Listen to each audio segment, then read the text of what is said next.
गौरी पुत्र गणेश भगवान की जय। ओम नमः शिवाय। बोलिए श्री शंकर पार्वती भगवान की जय। आज भाद्रपद मास के शुक्ल पक्ष की तृतीया तिथि है और दिन सोमवार है। आज भगवान शिव और माता पार्वती के अमर प्रेम का प्रतीक हरितालिका तीज व्रत है। माता पार्वती ने भगवान शिव जी को पति के रूप में प्राप्त करने के लिए हरितालिका तीज का व्रत किया था। ये व्रत अखंड सौभाग्य को देने वाला माना गया है। महिलाएं आज के दिन अपने पति की लंबी आयु के लिए निर्जला व्रत रखती हैं और कुंवारी कन्याएं भी मनपसंद वर की प्राप्ति के लिए ये व्रत रखती हैं। तो आज मैं आपको सुना रहा हूँ हरितालिका तीज व्रत की बड़ी ही दुर्लभ कथा। इस कथा को पूरा सुनने से हमारी समस्त मनोकामनाएं पूर्ण हो जाती हैं। तो आप लोग बड़ी ही श्रद्धा और प्रसन्नचित मन से इस कथा को पूरा अवश्य सुनिएगा।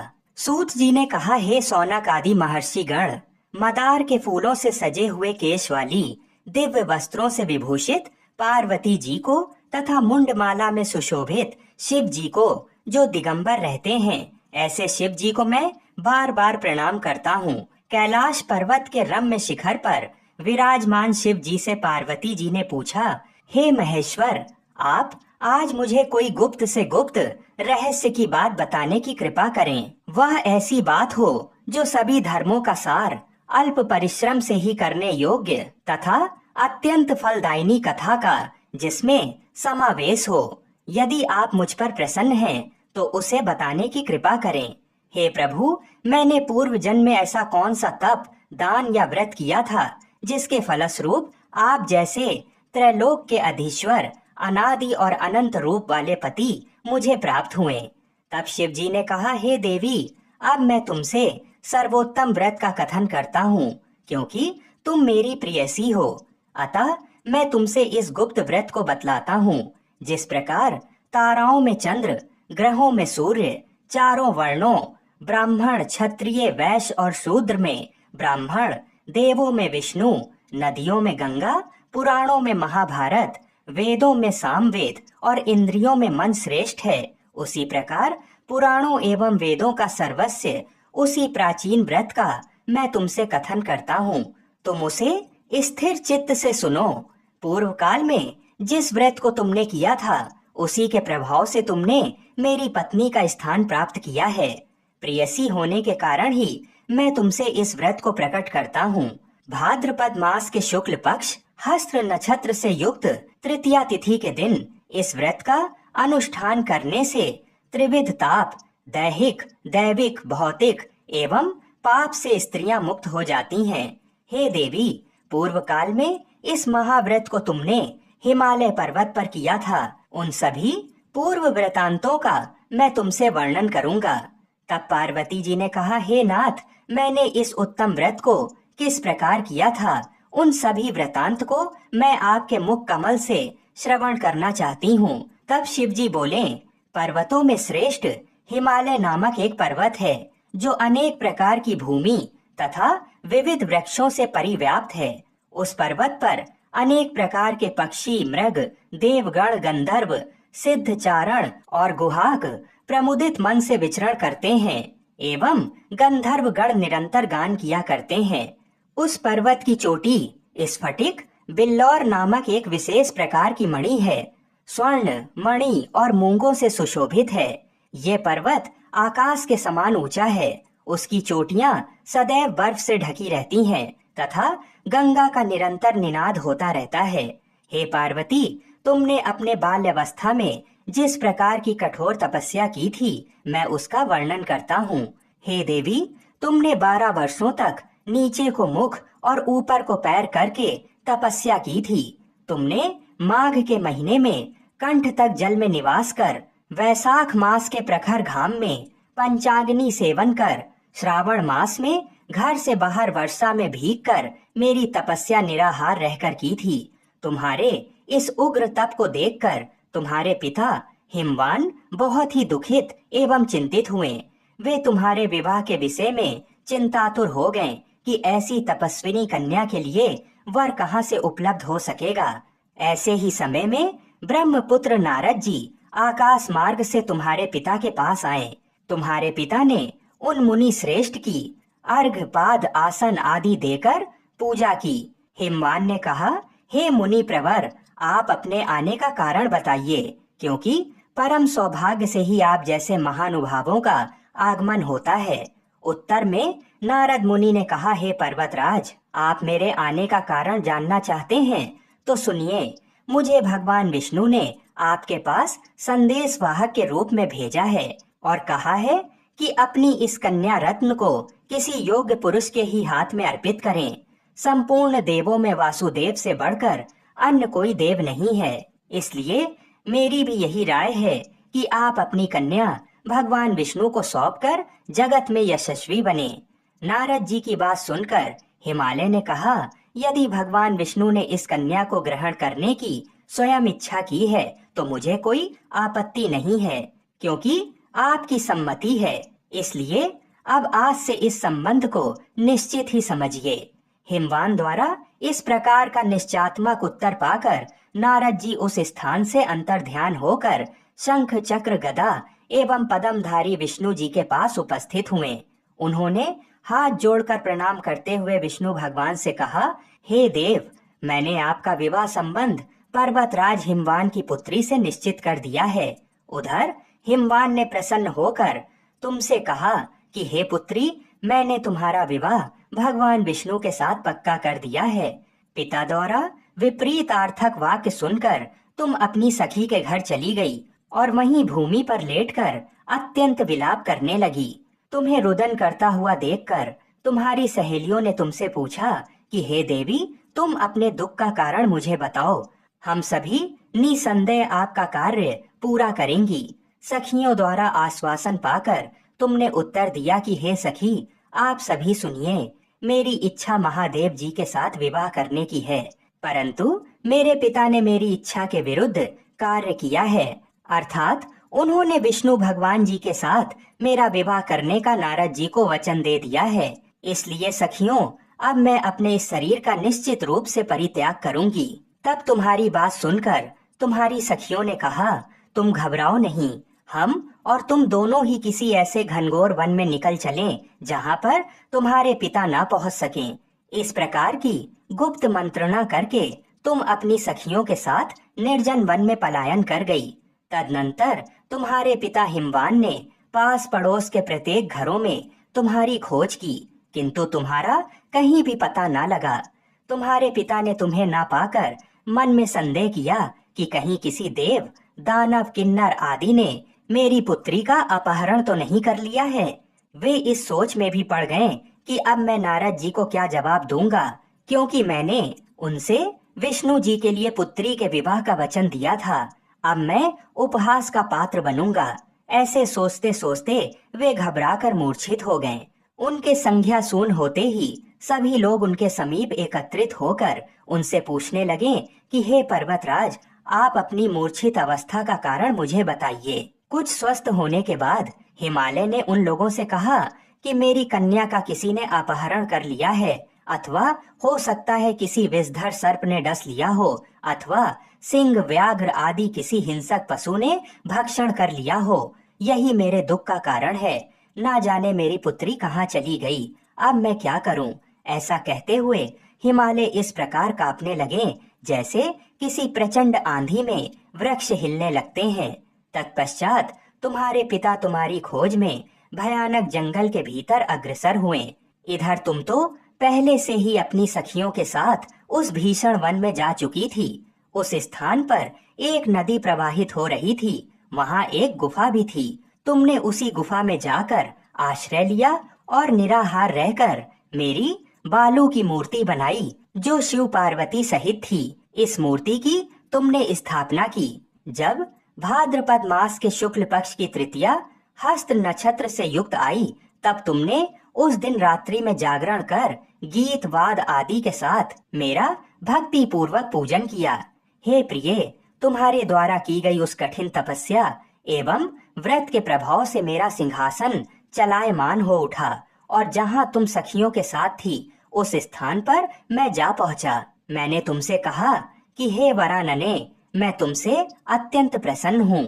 तुम मुझसे अपना इच्छित वर प्राप्त कर लो। तब उत्तर में तुमने कहा कि हे देव, यदि आप मुझ पर प्रसन्न हैं तो आप मुझे पति रूप में प्राप्त हो। मैं तथास्तु ऐसा ही हो कहकर पुनः अपने कैलाश पर्वत पर आ गया। मेरे चले जाने के बाद तुमने प्रातःकाल नदी में स्नान कर मेरी स्थापित मूर्ति का विसर्जन किया। इतना करने के बाद तुमने अपने सखियों के साथ व्रत का पारण किया। उसी समय तुम्हारे पिता हिमालय भी तुम्हें खोजते हुए उसी जंगल में आ पहुंचे, किंतु वन की गहनता के कारण चारों ओर ढूंढने पर भी तुम्हारा कुछ भी अता पता ना लगा। अब तो वे निराश होकर भूमि पर गिर पड़े। पुनः उठने के बाद हिमालय ने 2 कन्याओं को सुप्त अवस्था में देखा। उन्होंने निकट आकर तुम्हें गोद में उठा लिया और रुदन करने लगे। रोते रोते ही उन्होंने तुमसे पूछा कि तुम इस घनघोर जंगल में किस प्रकार आ पहुंची। पिता की बात सुनकर तुमने उनसे कहा कि हे तात, मैं अपना विवाह शिव जी के साथ करना चाहती थी, परंतु मेरी इच्छा के प्रतिकूल आपने विष्णु भगवान से मेरा वैवाहिक संबंध स्थिर कर लिया। इसी कारण रुष्ट होकर मैं अपनी सखियों के साथ ग्रह का परित्याग कर इस भीषण वन में चली आई। हे तात, यदि आप मुझे घर ले जाना चाहते हैं तो मुझे महादेव जी से विवाह करने की आज्ञा दीजिए। मेरा ऐसा ही दृढ़ निश्चय है। तुम्हारे इस दृढ़ संकल्प को जानकर तुम्हारे पिता ने ठीक है कहा और वे तुम्हें अपने साथ घर वापस ले गए। घर पहुंचने पर मेरे साथ तुम्हारा पाणी ग्रहण हुआ। उसी व्रत के प्रभाव से तुमने अचल सौभाग्य प्राप्त कर लिया। मैंने आज तक इस व्रत का कथन किसी से नहीं किया है। हे देवी, तुम अपनी सखियों के द्वारा अपना हरण की गई, इसी से इस व्रत का नाम हरितालिका पड़ा। इसके बाद पार्वती जी ने कहा, हे प्रभु, आपने इस व्रत के नाम का निरूपण तो कर दिया, अब इसके विधान तथा महात्म्य का वर्णन भी कीजिए। इस व्रत को करने से क्या फल होता है तथा इस व्रत को पहले किसने किया था, ये भी बतलाने की कृपा करें। तब शिव जी ने कहा, हे देवी, अब मैं तुमसे इस व्रत का विधान बताता हूँ। सौभाग्य की कामना करने वाली सभी नारियों के लिए ये व्रत करने योग्य है, क्योंकि ये व्रत स्त्रियों का सौभाग्यदायक है। सर्वप्रथम केले के खम्भों से एक मंडप का निर्माण करें। तदनंतर उस मंडप को विविध वर्णों के वस्त्रों से आच्छादित कर उसमें सुगंधित चंदन का लेप करें। फिर उसमें पार्वती सहित मेरी बालू की मूर्ति बनाकर स्थापित करें और शंख, भेरी, मृदंग आदि बाजों को बजाकर विविध प्रकार के सुगंधित पुष्पों एवं नैवेद्य आदि चढ़ाकर मेरी पूजा करें। पूजन के बाद उस दिन रात्रि में जागरण करें। सुपारी, जामुन, मुसम्बी, नारंगी आदि का भोग अर्पित करें। नारियल के जल से अभिषेक करें। 5 मुख वाले शांति स्वरूप एवं त्रिशूलधारी शिव को मेरा नमस्कार है, ऐसा कहकर नमन करें। नंदी, भृंगी, महाकाल आदि गणों से युक्त शिव को मेरा नमस्कार है तथा सृष्टि स्वरूपणी प्रकृति रूप शिव की कांता पार्वती को मेरा नमस्कार है। हे सर्व मंगल प्रदायिनी, जगन्मय शिव रूप कल्याणदायिके शिव रूपे शिवे, शिव स्वरूपा तेरे तथा शिवा के निमित्त एवं ब्रह्मचारिणी स्वरूप जगतदात्री के लिए मेरा बार बार प्रणाम है। हे सिंह वाहिनी, आप भवताप से मेरा त्राण करें। हे महेश्वरी, आप भवताप से मेरा त्राण करें। हे माहेश्वरी, आप मेरी संपूर्ण इच्छाएं पूर्ण करें। हे मातेश्वरी, मुझे राज्य, सौभाग्य, संपत्ति प्रदान करें। इस प्रकार कहकर मेरे साथ तुम्हारी पूजा स्त्रियों को करनी चाहिए। विधिवत कथा श्रवण करने के पश्चात सामर्थ्य के अनुसार ब्राह्मण को अन्न, वस्त्र एवं धन प्रदान करें। तदनंतर भूयसी दक्षिणा देकर संभव हो तो स्त्रियों को आभूषण आदि भी दें। इस सौभाग्य वर्धिनी पुनीत कथा को अपने पति के साथ श्रवण करने से नारियों को महान फल की उपलब्धि होती है। हे देवी, इस विधि से जो स्त्रियां इस व्रत को करती हैं, उन्हें 7 जन्मों तक राज्य, सुख एवं सौभाग्य प्राप्त होता है। व्रत के दिन जो नारी अन्न का आहार ग्रहण करती है, वह 7 जन्म तक संतानहीनता एवं विधवा होती है। जो स्त्री उपवास नहीं करती, वह दरिद्री, पुत्र शोक से दुखी एवं झगड़ालू होती है तथा नरक वास करके दुख भोगती है। जो नारी इस व्रत के दिन भोजन करती है उसे सूकरी, दुग्ध पान करने से सर्पिणी, जल का पान करने से जोंक अथवा मछली, मिष्ठान भक्षण करने से चींटी आदि योनि में जन्म लेना पड़ता है। अनुष्ठान की समाप्ति पर नारियों को चाहिए कि वे चांदी, सोने, तांबे अथवा इन सभी के अभाव में बांस की डलिया में वस्त्र, फल, पकवान आदि रखकर दक्षिणा के साथ ब्राह्मण को दान करें। अंत में दूसरे दिन व्रत का पारण करें।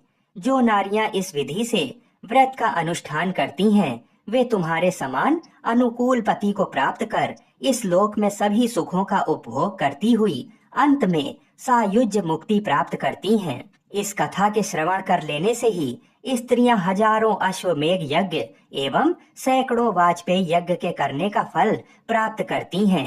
हे देवी, मैंने तुमसे इस सर्वोत्तम व्रत का कथन किया, जिसके करने से करोड़ों यज्ञ का फल सहज ही प्राप्त होता है। अतः इस व्रत के फल का वर्णन सर्वथा अकथनीय है। आइए अब मनोकामनाओं को पूर्ण करने वाली भगवान शिव और माता पार्वती की बड़ी ही दुर्लभ कथा को सुनते हैं। एक बार की बात है, माता पार्वती शिव जी को पति रूप में प्राप्त करने के लिए घोर तप कर रही थीं। उनके तप को देखकर देवताओं ने शिव जी से देवी की मनोकामना को पूर्ण करने की प्रार्थना की। शिव जी ने पार्वती जी की परीक्षा लेने सप्त ऋषियों को भेजा। सप्त ऋषियों ने शिव जी के सैकड़ों अवगुण गिनाए, पर पार्वती जी को महादेव के अलावा किसी और से विवाह मंजूर नहीं था। सज्जनों, विवाह से पहले सभी वर अपनी भावी पत्नी को लेकर आश्वस्त होना चाहते हैं। इसलिए शिव जी ने स्वयं भी पार्वती जी की परीक्षा लेने की ठानी। भगवान शंकर प्रकट हुए और पार्वती जी को वरदान देकर अंतर्ध्यान हुए। इतने में पार्वती माता जहाँ तप कर रही थीं, वहीं पास में तालाब में मगरमच्छ ने एक लड़के को पकड़ लिया। लड़का जान बचाने के लिए चिल्लाने लगा। पार्वती जी से उस बच्चे की चीख सुनी नहीं गई। द्रवित हृदय होकर वह तालाब पर पहुंची। देखती हैं कि मगरमच्छ लड़के को तालाब के अंदर खींच कर ले जा रहा है। लड़के ने देवी को देखकर कहा, मेरी ना तो माँ है, ना बाप, ना कोई मित्र। माता, आप मेरी रक्षा करें। पार्वती जी ने कहा, हे मगरमच्छ, इस लड़के को छोड़ दो। मगरमच्छ बोला, दिन के छठे पहर में जो मुझे मिलता है उसे अपना आहार समझकर स्वीकार करना मेरा नियम है। ब्रह्मदेव ने दिन के छठे पहर इस लड़के को भेजा है, मैं इसे क्यों छोड़ूं? पार्वती जी ने विनती की, तुम इसे छोड़ दो, बदले में तुम्हें जो चाहिए वह मुझसे कहो। मगरमच्छ बोला, एक ही शर्त पर मैं इसे छोड़ सकता हूँ। आपने तप करके महादेव जी से जो वरदान लिया है, यदि उस तप का फल मुझे दे दो तो मैं इसे छोड़ दूंगा। पार्वती जी तुरंत तैयार हो गईं। उन्होंने कहा, मैं अपने तप का फल तुम्हें देने को तैयार हूँ, लेकिन तुम इस बालक को छोड़ दो। मगरमच्छ ने समझाया, सोच लो देवी, जोश में आकर संकल्प मत करो। हजारों वर्षों तक जैसा तप किया है वैसा देवताओं के लिए भी संभव नहीं है। उसका सारा फल इस बालक के प्राणों के बदले चला जाएगा। पार्वती जी ने कहा, मेरा निश्चय पक्का है, मैं तुम्हें अपने तप का फल देती हूँ, तुम इसको जीवन दे दो। मगरमच्छ ने पार्वती जी से तप दान करने का संकल्प करवाया। तप का दान होते ही मगरमच्छ का देह तेज से चमकने लगा। मगर बोला, हे पार्वती, देखो तप के प्रभाव से मैं तेजस्वी बन गया हूँ। तुमने जीवन भर की पूंजी एक बच्चे के लिए व्यर्थ कर दी। चाहो तो अपनी भूल सुधारने का एक मौका और दे सकता हूँ। पार्वती जी ने कहा, हे ग्रह, तब तो मैं पुनः कर सकती हूँ, किंतु यदि तुम इस लड़के को निगल जाते तो इसका जीवन वापस नहीं मिल सकता था। देखते ही देखते वह लड़का अदृश्य हो गया, मगरमच्छ भी लुप्त हो गया। पार्वती जी ने विचार किया, मैंने तप तो दान कर दिया है, अब पुनः तप आरंभ करूंगी। पार्वती जी ने फिर से तप करने का संकल्प किया। भगवान सदाशिव फिर से प्रकट होकर बोले, पार्वती, भला अब क्यों तप कर रही हो? पार्वती जी ने कहा, प्रभु, मैंने अपने तप का फल दान कर दिया है। आपको पति रूप में पाने के संकल्प के लिए मैं फिर से वैसा ही घोर तप कर आपको प्रसन्न करूंगी। महादेव जी बोले, मगरमच्छ और लड़के दोनों रूपों में मैं ही था। तुम्हारा चित्त प्राणी मात्र में अपने सुख दुख का अनुभव करता है या नहीं, इसकी परीक्षा लेने को मैंने ये लीला रची थी। अनेक रूपों में दिखने वाला मैं एक ही हूँ। मैं अनेक शरीरों में शरीरों से अलग निर्विकार हूँ। तुमने अपना तप मुझे ही दिया है, इसलिए अब और तप करने की कोई जरूरत नहीं है। देवी ने महादेव को प्रणाम कर प्रसन्न मन से विदा किया। बोलिए शंकर पार्वती भगवान की जय। आइए अब मनोकामनाओं को पूरी करने वाली दूसरी कथा को भी सुनते हैं। नारद जी ने एक बार भोलेनाथ जी की स्तुति करके पूछा, प्रभु आपको प्रसन्न करने के लिए सबसे उत्तम और सुलभ साधन क्या है? हे त्रिलोकीनाथ, आप तो निर्विकार और निष्काम हैं। आप सहज ही प्रसन्न हो जाते हैं। फिर भी मेरे जानने की इच्छा है कि आपको क्या प्रिय है। तब शिव जी बोले, नारद जी वैसे तो मुझे भक्त के भाव सबसे प्रिय हैं, फिर भी आपने पूछा है तो मैं बताता हूँ। मुझे जल के साथ साथ बिल्व पत्र बहुत प्रिय है। जो अखंड बिल्व पत्र मुझे श्रद्धा से अर्पित करते हैं, मैं उन्हें अपने लोक में स्थान देता हूँ। नारद जी भगवान शंकर और माता पार्वती की वंदना कर अपने लोक को चले गए।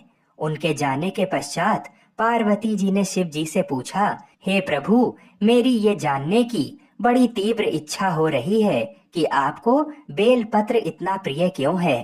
कृपा करके मेरी जिज्ञासा को शांत करिए। तब शिव जी बोले, हे शिवे, बिल्व के पत्ते मेरी जटा के समान हैं। उसका त्रिपत्र यानी 3 पत्ते ऋग्वेद, यजुर्वेद और सामवेद हैं। शाखाएं समस्त शास्त्र का स्वरूप है। बिल्व वृक्ष को आप पृथ्वी का कल्प वृक्ष समझें, जो ब्रह्मा विष्णु शिव स्वरूप है। हे पार्वती, स्वयं महालक्ष्मी ने शैल पर्वत पर बिल्व वृक्ष रूप में जन्म लिया था। इस कारण भी बेल का वृक्ष मेरे लिए अति प्रिय है। महालक्ष्मी ने बिल्व का रूप धरा, ये सुनकर पार्वती जी कौतूहल में पड़ गईं। पार्वती जी कौतूहल से उपजी जिज्ञासा को रोक ना पाईं। उन्होंने पूछा, देवी लक्ष्मी ने आखिर बिल्व वृक्ष का रूप क्यों लिया? आप ये कथा विस्तार से कहें। भोलेनाथ ने देवी पार्वती को कथा सुनाना शुरू किया। हे देवी, सतयुग में ज्योति रूप में मेरे अंश का रामेश्वर लिंग था। ब्रह्मा आदि देवों ने उसका विधिवत पूजन अर्चन किया था। इसका परिणाम ये हुआ कि मेरे अनुग्रह से वाणी देवी सबकी प्रिय हो गईं। वह भगवान विष्णु को सतत प्रिय हो गईं। मेरे प्रभाव से भगवान केशव के मन में वाग देवी के लिए जितनी प्रीत उपजी हुई, वह स्वयं लक्ष्मी जी को नहीं भाई। लक्ष्मी देवी का श्री हरि के प्रति मन में कुछ दुराव पैदा हो गया। वह चिंतित और रुष्ट होकर चुपचाप परम उत्तम श्री शैल पर्वत पर चली गईं। वहां उन्होंने तप करने का निर्णय किया और उत्तम स्थान का चयन करने लगीं। महालक्ष्मी ने उत्तम स्थान का निश्चय करके मेरे लिंग विग्रह की उग्र तपस्या प्रारंभ कर दी। उनकी तपस्या कठोरतम होती जा रही थी।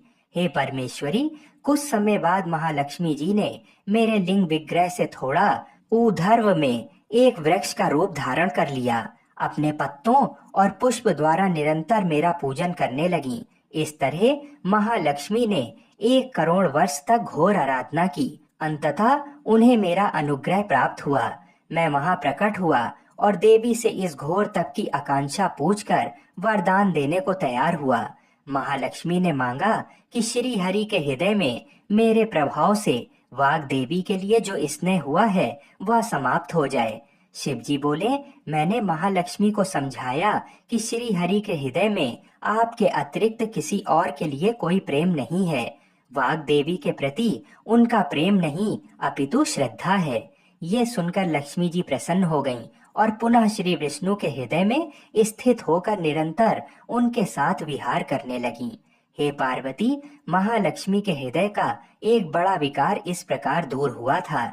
इस कारण हरि प्रिया उसी वृक्ष रूप में सर्वदा अतिशय भक्ति से भरकर यत्न पूर्वक मेरी पूजा करने लगीं। हे पार्वती, इसी कारण बिल्व का वृक्ष, उसके पत्ते, फल फूल आदि मुझे बहुत प्रिय हैं। मैं निर्जन स्थान में बिल्व वृक्ष का आश्रय लेकर रहता हूँ। बिल्व वृक्ष को सदा सर्व तीर्थमय एवं सर्वदेवमय मानना चाहिए। इसमें तनिक भी संदेह नहीं है।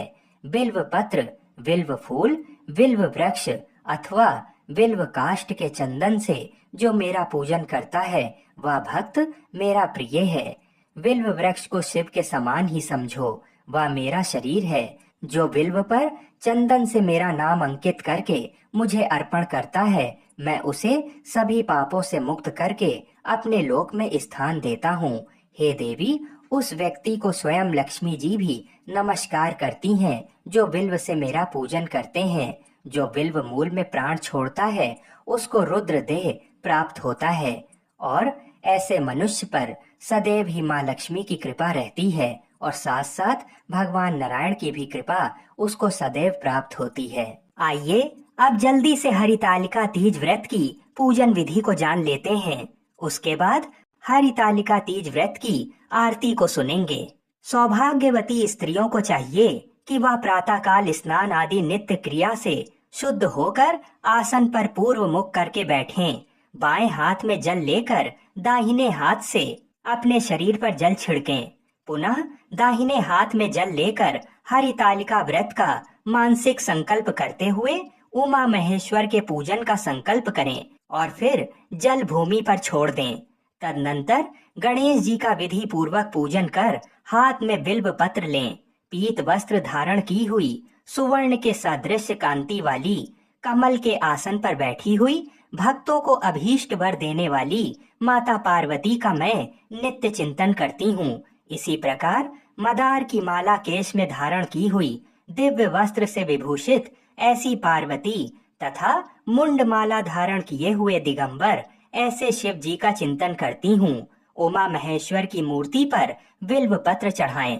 तत्पश्चात हाथ में अक्षत लेकर उमा महेश्वर का आवाहन पूर्वक आसन प्रदान कर पाद, अर्घ, आचमन, पंचामृत स्नान, शुद्ध दोदक स्नान कराकर वस्त्र यज्ञोपवीत पार्वती जी को कंचुकी धारण करावें। पुनः गंध, अक्षत, सौभाग्य द्रव्य, सुगंधित पुष्प चढ़ाकर हाथ में पुष्प अक्षत लेकर पार्वती जी के प्रत्येक अंग पर चढ़ाएं। उसके बाद धूप, दीप, नैवेद्य, फल, पान, सुपारी, दक्षिणा चढ़ाकर कपूर की आरती तथा हाथ में फूल लेकर पुष्पांजलि उमा महेश्वर के चरणों में समर्पित करें।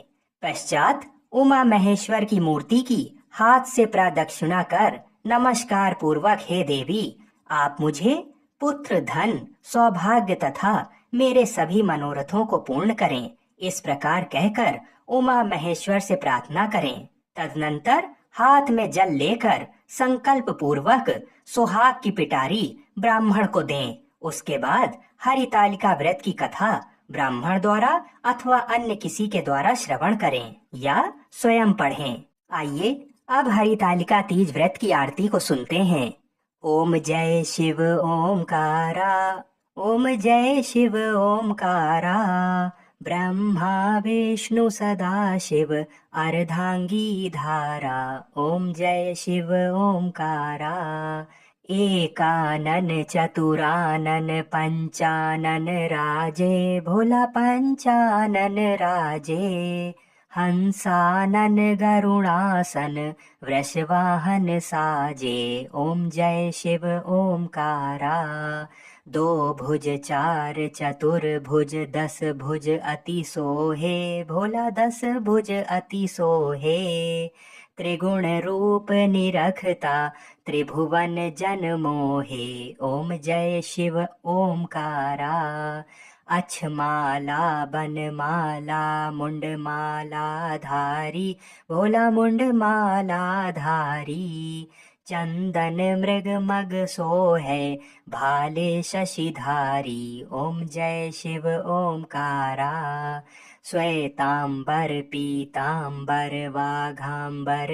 अंगे, भोला बाघांबर अंगे, सनकादिक गरुणादिक भूतादिक संगे। ओम जय शिव ओमकारा, कर के मध्य कमंडल चक्र त्रिशूल धरता, भोला चक्र त्रिशूल धरता, जग करता जग भरता जग संहार करता, ओम जय शिव ओमकारा। ब्रह्मा विष्णु सदा शिव जानत अविवेका, भोला जानत अविवेका। प्रणवाक्षर मध्य ये तीनों एका, ओम जय शिव ओमकारा। काशी में विश्वनाथ विराजत नंदी ब्रह्मचारी, भोला नंदी ब्रह्मचारी। नित उठ भोग लगावत महिमा अति भारी, ओम जय शिव ओमकारा। त्रिगुण शिव जी की आरती जो कोई नर गावे, भोला जो कोई नर गावे। कहत शिवानंद स्वामी मनवांछित फल पावे, ओम जय शिव ओमकारा। बोलिए श्री शंकर पार्वती भगवान की जय। ओम नमः पार्वती पतये हर हर महादेव। आप सभी को हरितालिका तीज व्रत की हार्दिक शुभकामनाएं। जय जय श्री राधे।